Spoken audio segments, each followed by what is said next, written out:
Hello friends, this is Coldrun. Welcome back to Final Fantasy Record Keeper, where today we're going to continue with some of the outside stuff.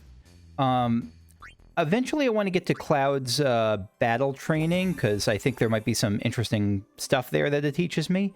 I also wanted to check out the Labyrinth Dungeons and also the Event Dungeons. So let's start with the Event Dungeons, because I feel this might just be nothing, but like these things like Stroke of the Brush, Chaotic Memories, Stroke of the Brush, the Forsaken Fury, Newfound Compassion. I don't know if these are special, like the Newcomer Dungeon as I've seen, and those are certainly helpful, but they're not anything too special story-wise. I don't know if these are going to be actual story things. Just random combat challenges, like if you want to get, I guess you can get, this was how you got Terra initially, and you can get Shadow and stuff like that. Yeah, no, never mind. I think so let me know if I'm mistaken, but I think these are just combat challenges for rewards, nothing too special story-wise. So let's see the Labyrinth Dungeons, because these opened up and these are new to us. Maybe these are a little tied to the kite stuff. Many years have passed since it all began. The day the records faded from the royal archives. Now a new chapter is about to begin. Is this meant to be done after the record dungeons? So this is the mysterious labyrinth in the report. It's bigger than I imagined. Wedge. Exploring an uncharted labyrinth, this is tense. Lara, I tip my hat to whoever found these ruins so deep in the forest. Dr. Mog. Well, actually the first to locate the ruins was... And here's Kite. Kite, what do we have here? Oh, so you're the ones who are making all that racket. Kite! Don't tell me you're sneaking into our ruins without permission again, Kupo. Kite, bah, you caught me, but after all, I found these ruins, so you gotta cut me a little slack. Huh, I wouldn't get on Dr. Mog's bad side, or you might wind up disintegrated, or you might find the ruins off limits. I wouldn't want that, especially considering what's in these ruins. Wait, what is in these ruins? Biggs. Treasures beyond your wildest imagination. What The cat. What self-respecting treasure hunter could resist that? Whoa! What sort of treasure are we talking about? Don't get ahead of yourself, Biggs. Sit back and let old Kite explain everything. Dr. Mog, Coldrun, you've read the ancient texts, right? Yes, I've played the series. The ones that were just recently discovered, Kupo. The very ones. My hunch is that the treasure maps mentioned in those texts can be found in these ruins, so this is for treasure maps. Okay. And I have proof. After the ruins came to light, some fresh writing appeared in the texts. When the labyrinth awakens, the vessels of the gods will manifest, attuned to the record's power and bearing the name... I don't believe it. There are hero artifacts here, Kupo. That's what it sounds like. If hero artifacts lie within, this is a matter of grave importance, Kupo. But these ruins won't give up their secrets easily. Oh, so I've accidentally tapped the screen too fast. You and your team could take the reins and free me up elsewhere. I'm willing to trade you if you turn up anything interesting. You scratch my back, I'll scratch yours, deal? Dr. Mog, shrewd as ever I see, Kupo. Treasure maps and hero artifacts. This could change everything. Alara, you look like the cat that got the cream, Coldrun. Speaking of which, I see you there. Wedge, I know you're in your element with this Coldrun, but we'll have some tough battles ahead. I'm a little worried. You might need to take a trip to the gem store first. Beggs, what are you talking about, Wedge? Unexplored ruins filled with treasure. Wild chocobos couldn't drag me away from this place. We should probably make a start soon. Is everyone ready to go? Wedge, wah! You went ahead and already. I don't think I'm psyched up for this yet. Biggs, don't be silly. Where's your backbone? I like the animations they use for Biggs and Wedge both. Lara, don't worry, Wedge. We're all in this together. We'll be your backbone. I don't know if we will be able to be a backbone for someone that large. Dr. Mog, into the Labyrinth Dungeons we go, Kupo. Okay, the Labyrinth Dungeons. Enter dungeons in front, behind, or where Tyro is. Teleport to move instantly to way crystals near dungeons. Not sure what this means. Form your labyrinth parties. Send 15 heroes to explore the labyrinth. Okay.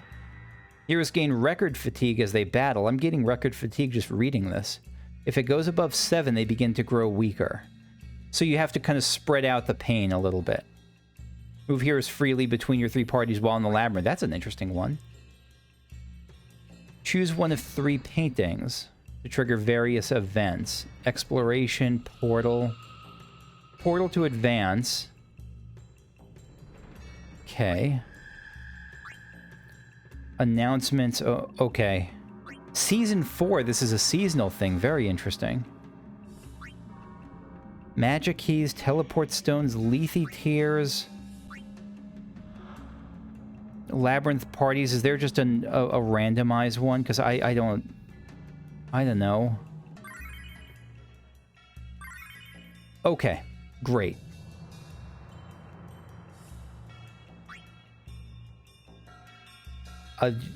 Start.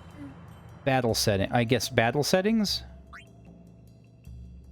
Weight settings. Yep, that's fine. How do we start? Back, I guess? Yeah, well, I go in.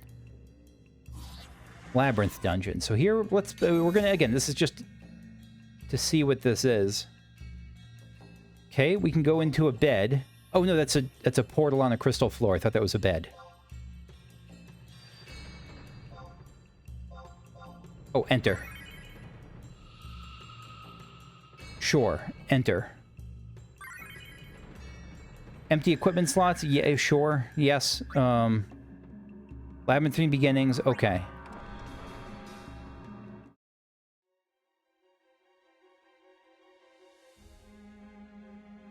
Is this like a roguelike almost? I wonder. Maybe not exactly, but let's try combatant painting. Check inventory items, abort. Yes, enter. Okay. Tiamat and lizards.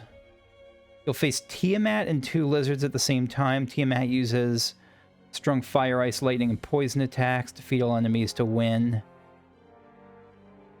I really don't feel like doing this. Difficulty is 60. Let me... Okay, I'm glad I looked at this. I think I'm backing out at this point. I am ready to leave. Okay, good to know, though. Good. I'm glad I saw that. Anyway. Power-up dungeons. Let's see Cloud Sensei's battle training. I'm probably going to skip some of this and just kind of cut in when it shows something that I'm confused about or new to.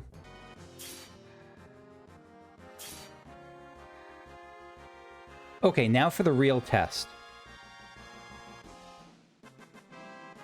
Okay, so we have achieved something. We have passed the warm-up. That was not... Even with this group, which has not great armor, but it has stuff that I've gotten from various relic draws and new soul breaks and everything, like, it was not like a one-shot or anything. Boy, I can't believe they called this the new player thing for a warm-up. That feels so misleading. If you don't remember anything else, remember that. So this was about remembering to put on Protect, Chill, and Haste at the start of fights. It seems pretty important in this game, like, even more than usual. Like, I think that's the case, at least.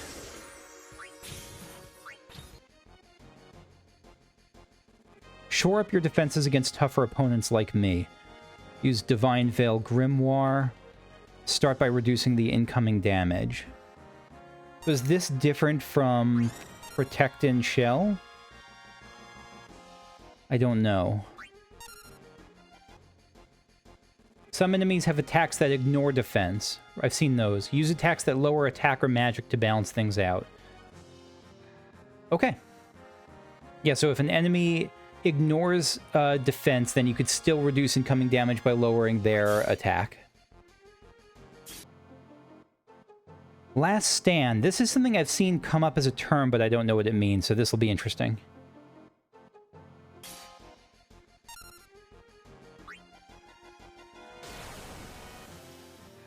Yes. Okay, that's exactly what it does. So it makes it so makes it so you can't die briefly at least. Okay. So critical hits is locked. What's it locked to? Master a boss in the nightmare to unlock. Why would you make me master a boss in the nightmare dungeons in order to learn about critical hits? What kind of beginner's hall is this? Anyway, let's check out the Soulbreak Hall. Alright, so we're starting the Soulbreak Hall with Burst Soulbreak. So there's all these different classifications of Soulbreaks that I had just no idea were a thing. So Burst Soulbreaks. Devastating attacks. Triggers haste and burst mode. Master the Soulbreak for a stat bonus. So this seems like a relic of the past, because at this point all of them are mastered, right? They're pre-mastered as soon as you get them, right? As soon as you get the item with it. Abe's All-Star.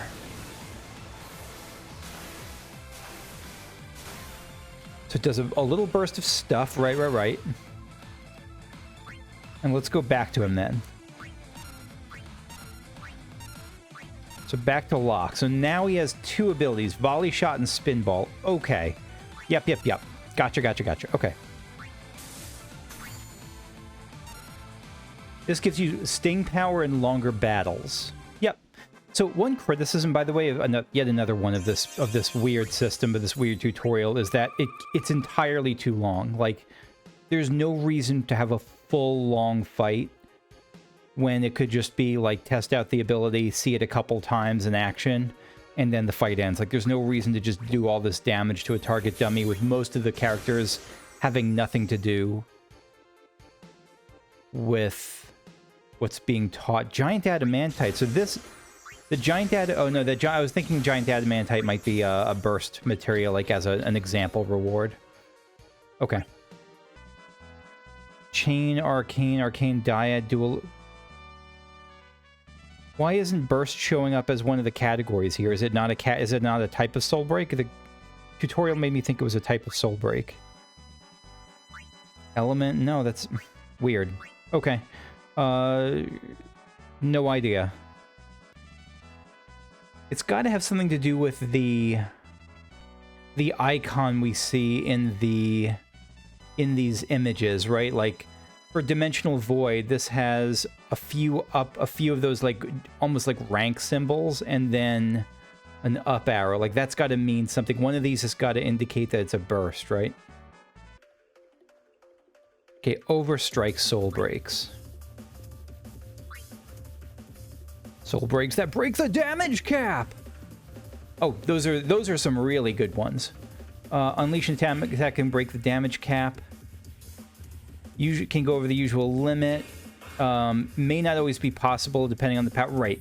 It can't, just because it can go above that, like if your character's going to do 2,000 damage, it doesn't matter if it has the Overstrike or not. You can use as long as your Soul Break gauge has enough charges, you can use these Soul Breaks as many times as you like. Perfect for a finishing blow or to remove the rage that some bosses use. I don't know what boss rage means, but okay.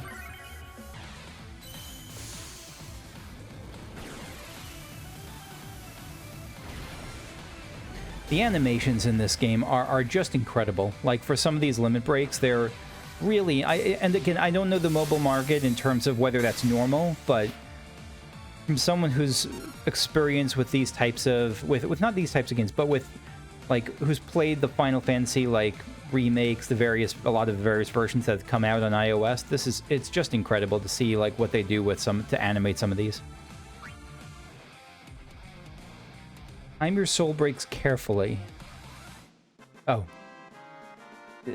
Yeah, I don't know how to time the soul breaks carefully. Like, I don't know when's the best time. I guess if a boss is going to have... if you know a boss is going to have an enrage, like at 20%, let's say, then you want to save it till the end. But aside from that, I don't know how to time it, really, or what kind of timing I'm looking for. Alright, Arcane Overstrikes. Smash through the damage. These graphics are ridiculous. Arcane overstrikes or soul breaks that unleash multiple attacks, including those that can break the damage cap. They use more soul break bars, gauge bars than overstrike soul breaks, but they're more powerful. Okay, they're like a souped up version that can do them in chains. Others simply deal 3 attacks that can break the damage cap. Try using them for finishing off the enemy or removing rage. I have to find out what rage is at this point, because I got to check. I've been looking in the help section. I've been looking in the online. I've Googled what is FF Record Keeper Rage, and a lot of what I'm seeing is just people upset about certain, like, I don't know, artifacts they didn't get, which is a different kind of rage than I'm looking for. So I don't know. I got nothing. No idea. No, I have some idea. Probably is some buff that the boss gets that if you break the damage cap, you remove it. That's my guess, at least, but... So glints are soul breaks that use only a small amount of soul break gauge and trigger instantly. I have some of these equipped right now, I think. Some glints don't consume the soul break gauge at all, right? They have a variety of effects such as charging the gauge or granting elemental infusions. A ton of other uses, you'll pick it up as you go. That's optimistic of you, game. So like right now I have is it Setzer has one, Dream Vault. I think this class is classified as that. Temporarily grant empowered infusion for dark and reduce the delay from the user's action for 1 turn. I don't know what reduces the delays from the user's actions for 1 turn means, though. Ultra Soul Breaks. Okay. I'm down for Ultra Soul Breaks. Take Ultra... Okay. It's important to know how Ultra Soul Breaks work before using them. Some have a double cast effect that cause abilities to trigger twice, while others grant a Bravery mode, giving you access to Bravery abilities that go up in level when certain conditions... This is pretty complex. There are also Ultra Soul Breaks with an EX mode, Extreme, I guess? Maybe that's what Extreme stands for, or EX stands for? That can grant buffs tailored to individual heroes or trigger follow-up abilities. My Ultra Cross Slash is one of the more powerful Ultra Soul Breaks. Sets your critical hit chance to 100%, grants an EX mode that lets you deal damage that can break the damage cap. You can trade for it using the level 3 animal lenses at the Record Lab. Give it a try if you can get your hands on it. Warrior of Light's Hail of Light Ultra Soul Break you'll use here boosts the power of night abilities, so don't get to forget to equip some of those. Let me see if I have any of those already.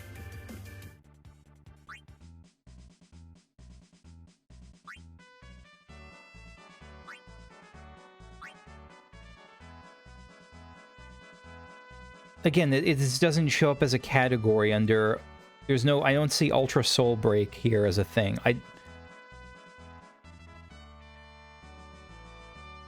No idea. No clue. Okay, sure. So Ultra Soul Breaks are defined by powering up the attacks that follow. And this one boosts night abilities. I don't think I have anyone that's using night abilities right now. That's too bad. Oh well. Like, what they should be doing for this kind of tutorial is giving you a character or a party that can most utilize the thing they're trying to teach you about. Like, they should be giving me a knight character coming into this to get... Like, they should be giving me a party with a knight character for the purposes of the tutorial. It's pretty frustrating how they're... Well, there's nothing I could do about it, but from a design perspective, it bothers me.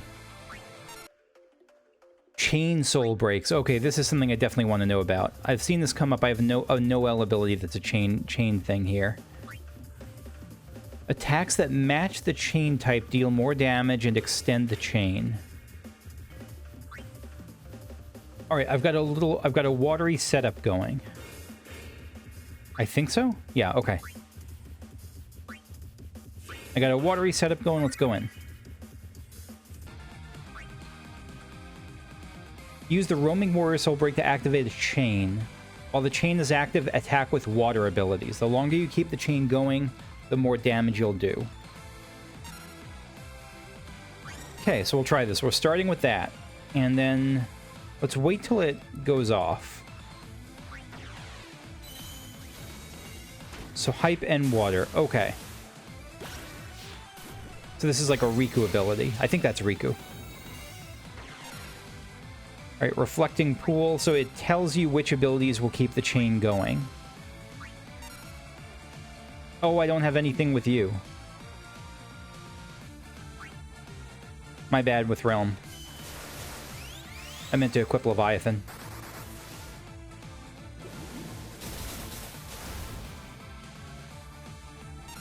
So far we have 8% increased damage from this chain. So will it break it if I use something that's not in the chain?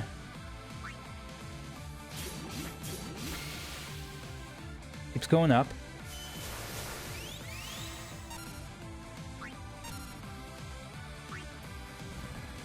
Thor's Hammer. So this is not a water ability. Will this stop the chain and reset it?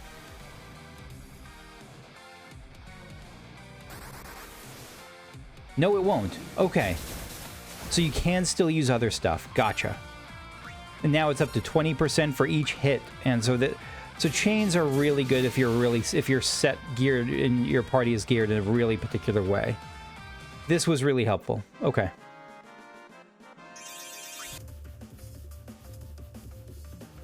Awakenings are soul breaks that trigger Awoken Mode.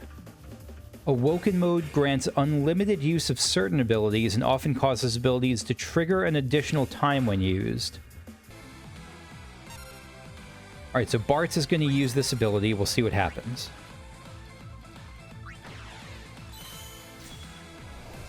Tetra Spellblade.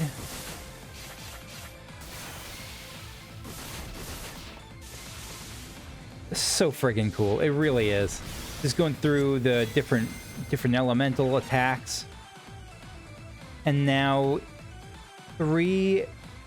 his abilities in those areas are up 3 levels. It must just mean in some general sense that they're just X times stronger or something. I don't know. So now he has infinite uses of this. Okay. Sync abilities replace attack and defend. Meet the sync requirements to trigger your assigned ability too. Okay, so again, we've seen a couple of these things that replace other things. While in sync mode, attack and defend change to 2 sync abilities. I think I saw one where... when they do this when the sync requirements are met. Okay, so that's the difference here. So, like, you have to equip... Like, if you have a fire thing, you have to have fire abilities for it to sync up and change your abilities to this more powerful version. Gotcha. All right, Layla's using it. Okay.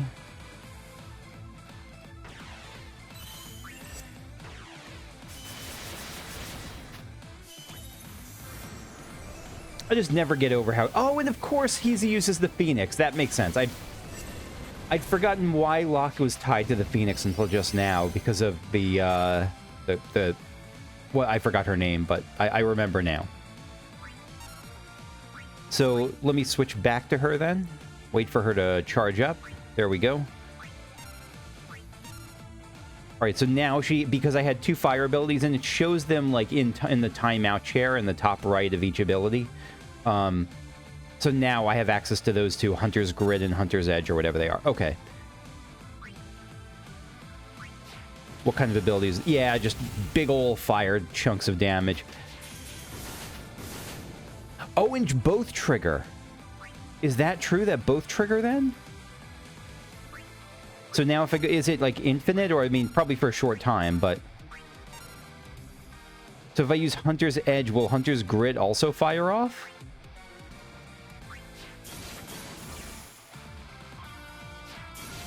Oh, no. It's that if I have the synced abilities, I see. The Heat Blade, the ability that was tied to it also fires off. Like the ability that I thought was in the timeout chair. Okay.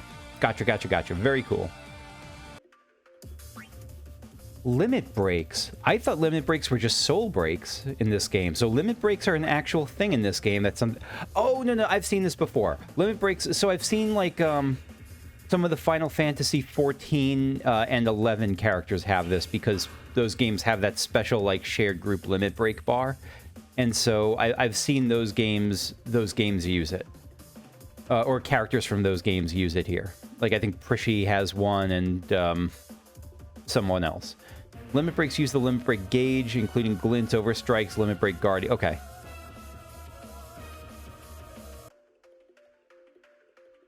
Arcane Dyads. This comes up a lot for me, and I guess here's a question. How do I raise my soul break gauge normally?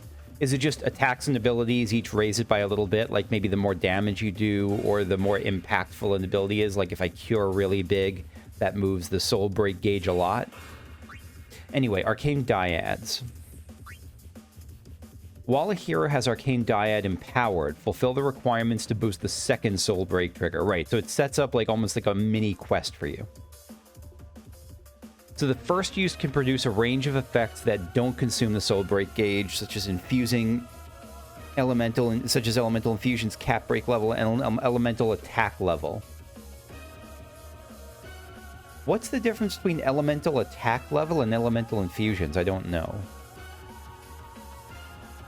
Maybe one just makes your attacks do, lightning damage instead of physical damage, whereas the other one, like, increases the amount of... Sorry. The other one increases the amount of, like, lightning damage that you do. I think that sounds right, but I'm not certain. Just remember, the second use consumes the soul break gauge. The real key here is taking advantage of the first Arcane Dyad empowered effect. I hadn't thought of that. I always just saw them as a little bit of a waste because it's outside of like the really long boss fight. It's tough to get that second Arcane Dyad use for me a lot of the time. By meeting certain requirements that differ for each soul break while Arcane Dyad empowered, you can boost the power and cap break level of the second use's attack, dealing more damage. For example, you can boost the power of the second... hold on a sec, sorry. For example, you can boost the power of the second use of the Arcane Dyad you have this time based on the amount of damage dealt while empowered. Pay attention to these. So that's the thing that's going to vary. Okay. Good. Understood. Alright, so what is this? Final Heaven. Oh, this is a Tifa one, assuming. Yeah, it's empowered Tifa. First trigger. This is a good example. First trigger, instantly grant empowered Tifa. Arcane Dyad empowered Tifa. Granting empowered infusion for Earth. So it makes your attacks earthy, with a hint of an earthy tone to them. And increases the user's cap break level by 1. So instead of dealing 9999 most, you can deal like probably 14999 or 19999. I'm not sure what the cap break one is. Second trigger. Deal 20 physical... So the second one is deal big earth and physical stuff. Can break the damage cap. But so that doesn't tell me on its own how to boost that damage. Let's see if it comes at the bottom, maybe. Arcane Dyad empowered by... Increase the damage and cap break level of Final Heaven. Final Heaven. Oh, no, because that's the... Yeah. That's the second trigger ability. That's what it's called when you use the second trigger ability. Of Final Heaven, depending on the amount of damage dealt by the user while Arcane Dyad powered empowered Tifa is active. Okay, so when it's up, like, we have to really go ham, and then, like, if we do a lot of damage, then the Final Heaven will really blow them out of the water. Gotcha.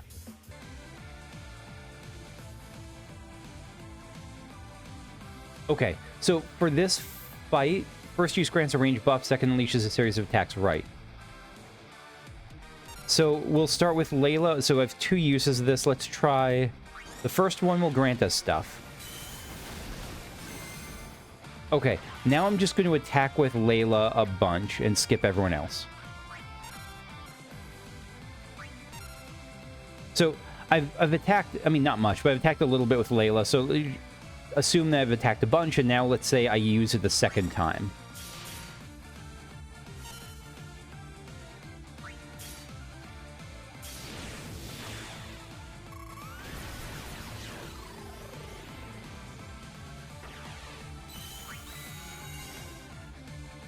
Now she does Final Heaven, and the strength of it depends on...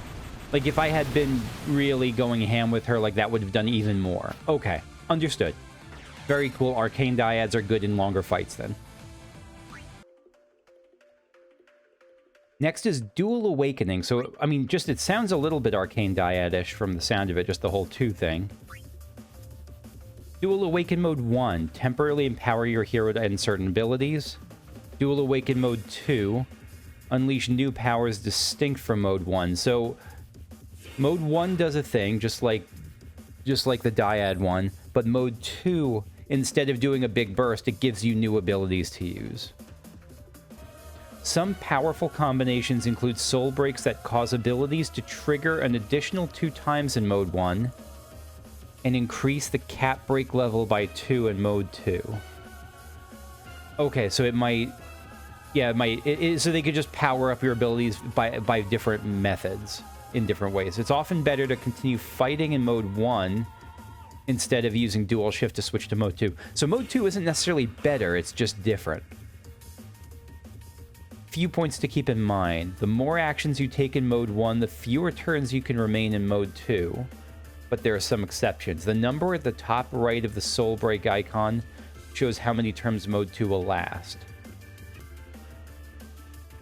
The turn count is interesting here. So if you take 1 action in Mode 1, you get 3 in turn 2. If you take 2, then you stay with 3. So you want to almost lean towards, unless 1 is clearly better, you want to lean towards, you don't want to just switch to turn 2 after 1 if you expect it to be a long fight, if possible, to avoid it. So for this test, Scott is my man. Scott is was Scott the prince who was like, oh, I can't do anything right? Was that him, or was the Scott's? I mix up Scott and Gordon. I mean, it's been a while since I played 2. So we're going to use this one first, because this is the guy who has the different Spellblade Wind abilities.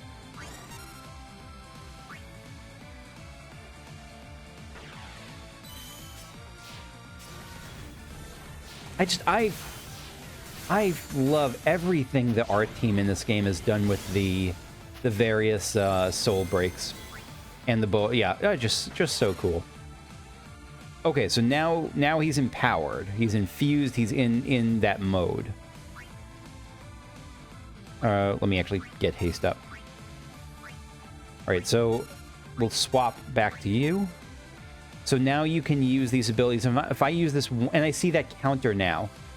So if I use Raging Quad Strike, let's use this 1 time.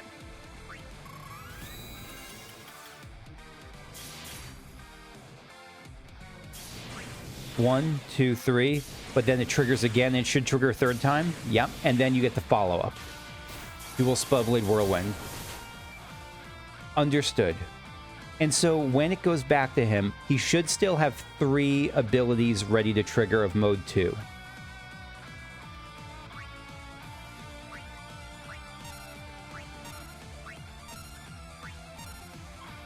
Yes. And then once I use this and it does that same thing again, the next time should have 2.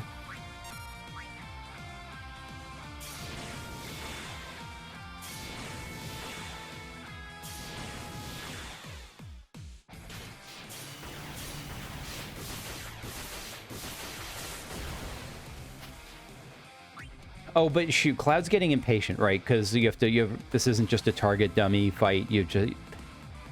So silly. Sorry, every so often I'm going to get grumpy about how bad this tutorial is set up, but I'm trying to make the most of it.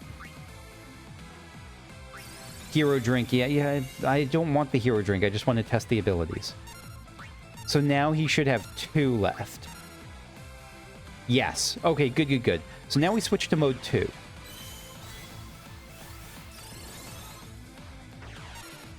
So let's see this. So it immediately gives him his action back, which is nice. So let's try mode 2. I don't remember actually what mode 2 does, but we'll see in a second. Oh, right. Ridiculous cap breaks. Also, it increased the... Holy Jesus. It increased... Oh, well, but it's hard to tell because this is with the Empowered Hero drink, so who knows how good it actually is. And we come to the last in these, Limit Break Chains. I'm actually pretty comfortable with Limit Break Chains at this point, so I'll see you in the next thing. Because I've also unlocked... since I started this video, I've unlocked... I've mastered Nightmare Mode, which means I can continue in the Beginner Hall. And so I'll see you there. You know what? I take that back. We've already, because I was thinking, like, didn't we already cover this? But no, we covered Chain Soul Breaks. This is Limit Break Chains. This is something different. Okay. Limit Break effects change with the tide of battle. Max hits are boosted while a chain is active. The effects of a Limit Break chain depend on when it's used. If used when no chain is active, they trigger a chain for the corresponding element or realm, right? If used when a chain is active... If used when no chain is active, they trigger a chain. If used when a chain is active, they raise the max hits for the chain, boosting its power. But they don't extend duration, so you have to time it. Okay. So let's see. Limit Break Gauge. Limit Break Woven Bond Squall. Instantly activate an 8-realm chain up to 150 hits long, or increase max hits by 25 if a realm chain is already active. But you can only use it once, so how can you... I don't understand that. Because it only has one use. Maybe if you power it up, it can have more uses? I don't understand how you can use it twice.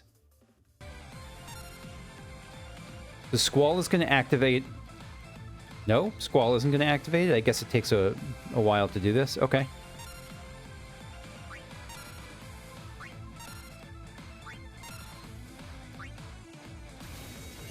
Oh, wait, no. So, okay, so for this example, Cloud is activating this. And so, wait, it is increasing the damage done by each of these abilities, as well as all that other stuff? So...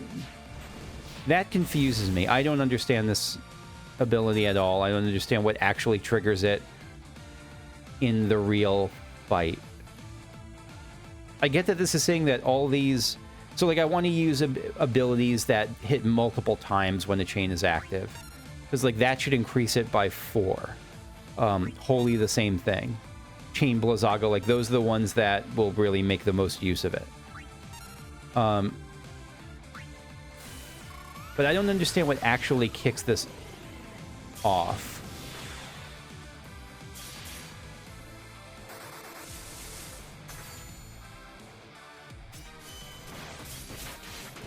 I mean, I get the gist of it, that when you have this up, everyone, you know, triggering the chain as many times as possible is a good thing. It's just, I feel like I'm missing something about when the second thing triggers or how this starts. So let's say Squall uses it again. Woven Bond Squall. Limit Break Chain. So this, like...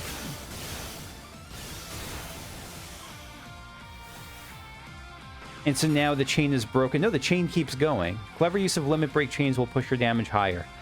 I guess I need help on this. I don't think I understand what gets this started. Let me see if I actually have a Limit Break Chain in my rotation. Again, I don't have a way to... I don't know how to search for all my Limit Breaks, or all my Soul Breaks. All I know is how to... Yeah, I just know how to search for some of them, but not all of them. Aha! I've solved the puzzle. So, the way that you double trigger something isn't by... Oh, and interesting. So, if it's a yellow chain, then that's a soul break. Then that's a soul break chain, or whatever that was called, a chain soul break. If it's if it has the teal, like aqua sea green, chain icon, then that's a limit break icon. Then that's a limit break chain. So the way that you'd have to set it up then is Squall would, or let's say Squall activates it the first time. You do your stuff, and then Renoa uses her version of it, Woven Bond Renoa. Then she's the one who gets the second trigger. Whereas if she starts it, like let's say she uses her one charge to start the chain, she can't use it anymore.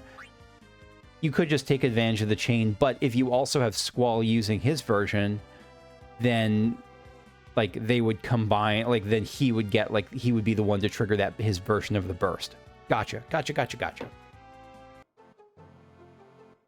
All right, the final push we're ready to go on towards. So, it just hits me, by the way. I could do these in any order, couldn't I? I can do these in any orders. Let me go through critical. I'm surprised that critical hits 1 and 2. Critical hits are separated into 2 categories, because critical hits doesn't seem like it'd be that tough to understand. Just sometimes you do a burst more damage, but let's see what they got. When a physical hit attack scores a critical hit, it deals a lot more damage. You can raise your critical hit, it comes down to luck, but you can raise your critical hit chance to stack the odds. Okay. Yeah. That's what I kind of expected, I guess. So it's basically telling you that there are some soul breaks that can raise critical hits, like this one, for example, but I guess I don't understand what the value of this is, beyond, like, how to use it beyond just knowing you get a bigger burst of damage. So as I'm going through this sample where I have my critical hit boosted, I'm noticing that I don't think I've gotten a single critical hit on a magic attack. Are critical hits just from abilities and straight up attacks? Now let's put critical hits through their paces. Okay, that's my guess at this point, that it only comes, the critical hits I guess they can't, that they don't boost magic criticals, or that maybe magic, like straight up magic, can't crit. I don't know. Yeah, so this next thing I see says once you've raised your critical hit chance, the next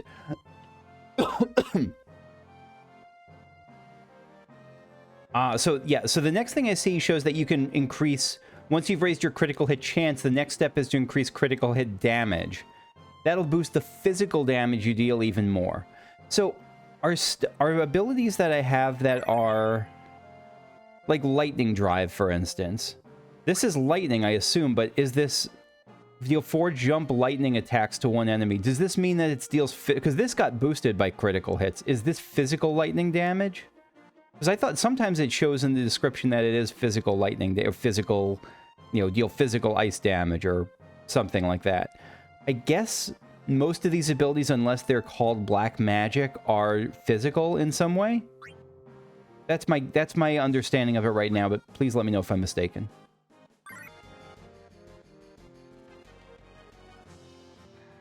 Let me boost your critical hit chance first. And so, yeah, this really tells me that when you get one of these abilities that works in sync with that boosts critical hit chance, that to make the most of it, you want to sync it up with someone else's ability to boost critical hit damage too. Otherwise, it's just the same as increasing damage on a whole. But this gives it like an exponential bonus, it looks like.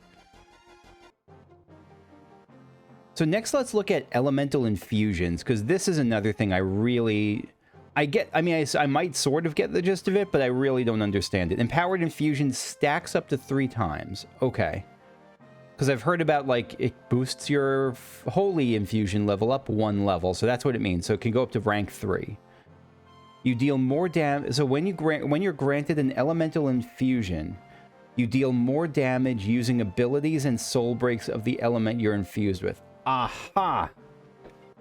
That answers my question. Because I thought at first, up until now, I thought it just, like, if you were elementally infused with dark, for instance, that it would just make your physical attacks do dark damage instead. But no, that's not what it does. Elemental infusion boosts the power of those abilities. Okay, that now I easy enough to understand once they lay it out like that. This helps in Magicite dungeons focused on a certain element. So Magicite, that's really interesting. Because I'd heard the term Magicite dungeon, but I haven't unlocked them yet, I don't think. And so Magicite dungeons are like elementally focused. And so that's where I imagine a lot of the more niche abilities that I don't use in like just general fights can come into play. Like Barbaricha, for instance, has like all kinds of wind damage and wind infusion. And if I'm against, I don't even, what is wind strong against? If I'm against if I'm against something that's weak to wind, that like a Magicite dungeon that's weak to wind, like that's when that infusion and everything will really come into its own. Okay. I'm pretty comfortable about the idea of lowering elemental resistances. Let's take a look at reduced delay. Abilities and soul breaks that grant reduced delay give you an edge in battle. Some only reduce the delay of either physical attacks or magic attacks. Others remove delay, so learn how to take advantage. What is delay? You didn't tell me what delay is. The Allegro con moto bard ability works great in parties that excel at magic attacks. Is the delay the cast time, basically? Is the delay like the cast time when the red bar on the bottom of a character is filling when it's using an ability?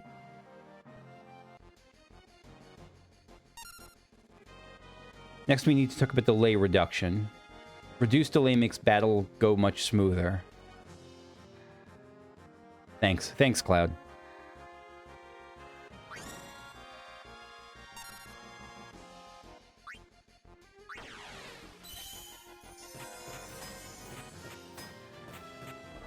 Look at that Forest Nocturne. Oh, that's adorable. Okay, so now presumably everyone... So let's say I do Lightning Drive now. Yeah, that just... Okay, so it speeds up the... So reduced delay just means it's like a haste almost. Is there a difference between reduced delay and haste? Or does haste just reduce delay? Maybe all haste does is reduce delay. Haste God grants haste to all allies. What does haste do? Why is this so hard to find?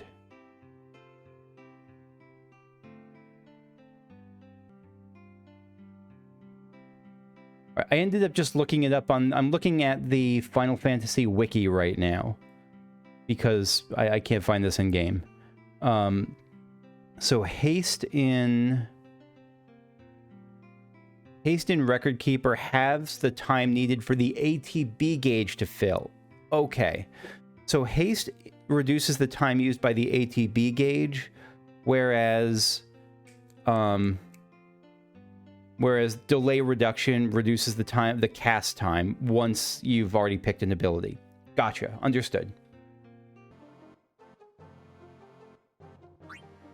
All right. Last up is lowering elemental resistances. Debuffs can stack, reducing elemental resistance by up to 6 levels. I had no idea about that. So wait, so is this like magic break, power break? No, this is just talking about elemental resistances. So it shows the number and it shows the what rank it is. In the example above, each column represents a turn, with the arrows representing the duration of each debuff stack. You can lower elemental resistance levels using things like Soul Break and Machinist Abilities. I didn't even think about looking at Machinist Abilities. Let's take a look at Machinist Abilities. Yeah, I have literally 0 Machinist Abilities. So let's see, like, Tempest Snipe. Oh, that's just lightning damage. But they do have stuff like Spark Offering. Deals 2 ranged physical lightning damages to damage to one enemy. Attacks to one enemy with a moderate chance to temporarily lower its lightning resistance level by 1.